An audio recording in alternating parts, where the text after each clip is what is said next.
that would be at any time forward is not possible. Based upon self that was from the self that allowed self to be at any given time could the self that is ever exist. Means that based upon who you were is the only way you could ever be anyone anything else more than that self that was, within reality. Can't do never can be more of self than another is as the self they always are, not possible. As by the same facts they would have to be the self from who they were from what they'd done, like everyone else to be anything anyone that they were at any given time ever. Through and of that fact no one can be anyone except that self that they are, by the self that they were, which means, in order to know someone more than yourself you would have to be a self that was before to know someone of self different than the one, or who, you were when or after you knew of them. That's the only truth that ever pertains, or exists.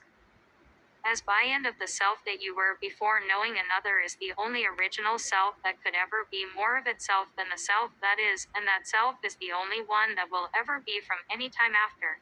The one that was which is the only self that knew of self, the self that was before the knowing any other that was as any different.